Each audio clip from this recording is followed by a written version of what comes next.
buy that for $1. It's not hard to imagine where things are headed. We've seen a growing shift on existing social media websites, be they Twitter or Facebook, YouTube or others, in regards to what content will be allowed or disallowed going forward. This situation becomes even more apparent with newly developed platforms not only adopting these same policies, but openly advertising them as a feature to potential new users.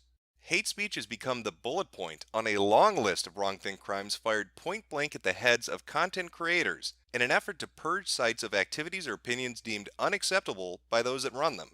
However, we are now seeing a transition from a once reactive approach to a proactive one instead. Rather than simply stemming the tide, they are seeking to dam the river. Why ban when you can deny access? Why pull down when you can refuse to put it up in the first place? And this new approach is now shifting its focus into finance rather than simply speech, though I'd argue both are interconnected for better or worse. Google to overhaul advertising policies after growing boycott. We deeply apologize, says company's CBO Philip Schindler, as he announces tougher stance on hateful, offensive, and derogatory content.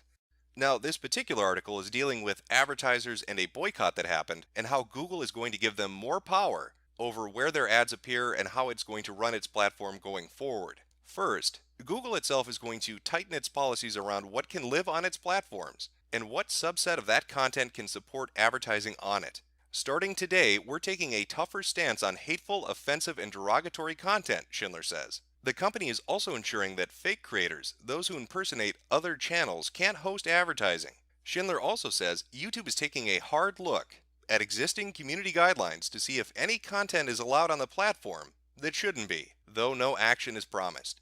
Second, the company is promising better controls for advertisers to choose where their money goes and to prevent accidentally spending it on hateful content. The default options for advertisers will be tightened to exclude potentially objectionable content from the off. Advertisers themselves will be given account-level tools to exclude specific sites and channels from all of their campaigns at once, as well as more fine-tuned controls for when advertisers need specific say over where their ads appear. Third, Schindler writes that advertisers and agencies will be offered more transparency and visibility on where their ads are running. That should help advertisers avoid awkward situations like those that prompted the boycott in the first place, where advertisers only discovered their ads were showing up on extremist content after a Times report. The Google executives also promised to hire significant numbers of people, as well as bring in new AI-powered tools. Harmful opinions is God. Harmful opinions is God. Harmful opinions is God. Harmful opinions is God. To increase their company's capacity to review questionable content for advertising. Now, all of this should sound somewhat familiar. We've seen this play out with YouTubers such as PewDiePie, who, after having been the subject of a media blitz, saw his partnership with Disney's Maker Studios pulled.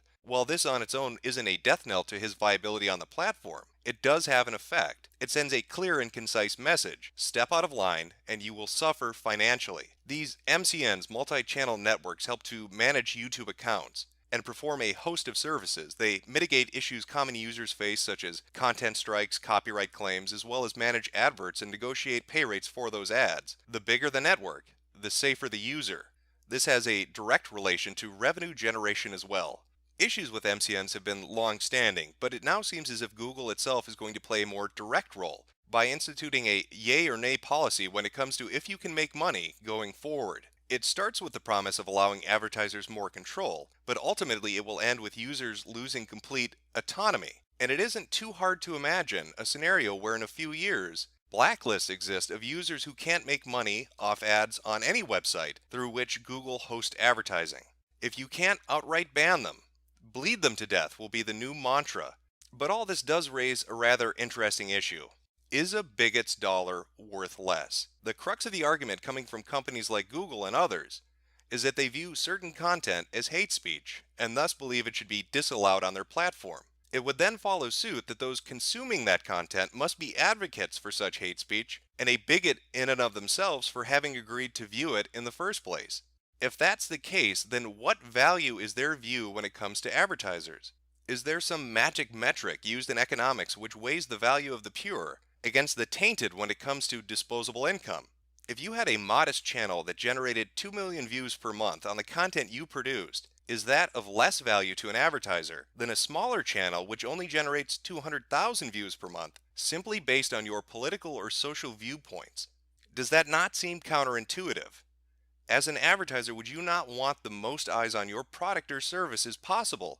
I have yet to encounter a television ad that asked me who I voted for, or a magazine ad that asked me my opinion on abortion before having been allowed to view it. So why then is the internet taking such a radically different approach? You could argue that this is a vocal minority forcing policy changes, or that the centralization of so many tech companies in such a specific geographic region plays some kind of role in their shared group vision. But regardless of what is causing it, I have no doubt it's going to become a larger issue going forward. I would argue that this is actually hurtful towards advertisers, that the more control they have, the more responsibility that comes with it. Now, that might not sound like a bad thing, but let me give you an example. Let's say I run Jimco. We're the best goddamn widget company which exists. Now, I put in a order with Google. I want to put my advertisements up on certain types of videos, widget related videos. Now, let's say there are 100 different videos, and my ads get put on all of those. And the combined total for all those videos is 5 million views. Now, I don't have much say on which of those videos my advertisements go up on, just a basic notion of I want it to be widget related. I don't know about the politics of the creator. I don't know about their social viewpoints. It doesn't matter to me. I'm in the business of selling widgets. That's all I care about. But now here comes a complaint. Somebody says, hey, wait a minute. Account number 98 said something I don't like. How dare you advertise on account number 98? Not my problem. I don't really have control over it going up on account 98. I'm sorry you're offended, but there's not a lot I can do about it. That would be the old system. Under the new system, however, when they come in and they say account number 98 is a problem, well, they know I have more control now. Okay, I'll pull that advertisement off that video. Well, that just cost me 100,000 views for that one complaint. Now, maybe that particular video had extremist views. Maybe that was a widget related video about forcing eugenics on people. I don't know. Maybe it was some crazy extremist thing. And so you can hand wave it away and you can say, okay, I'm at least justified in doing that. But as we've seen, offense is a perpetual thing. It just keeps growing and growing and growing. Sure, they label the most outrageous and outlandish things as hate speech right now, but as time goes on, that definition is going to get more wishy-washy. Soon it's not going to just be video number 98. It's going to be 14 and 11 and 22 and 34. And as I'm pulling all of these down, I'm losing views. My ability to advertise my product or service is diminishing, and the responsibility I have to take in addressing every single complaint that somebody has over what they find offensive becomes a detriment to my ability to make money and generate revenue. So what's the solution then? A blind pool approach? Do we create a secondary system that has ads assigned based on tiers of popularity in a random manner to mitigate the claim that so-and-so company supported such and such speech? Would that even be a feasible approach? Is the future peer sponsorship rather than standard advertisers, where content creators are more closely connected to the people that are putting up ads with them? I honestly can't say, but it is clear that this will need to be addressed. These changes are coming whether we like them or not, and they'll be all-encompassing. Your blog, your videos, your website will be strangled via the justification that your viewpoints are toxic and thus can't be supported. We've seen a lot of talk over the last few years about alternatives for where you can go to be able to speak your mind, but it might be time to start talking about where the hell you can go to get paid. As we've seen with a majority of tech companies, there is a hive mind groupthink mentality. When one does something, others follow suit.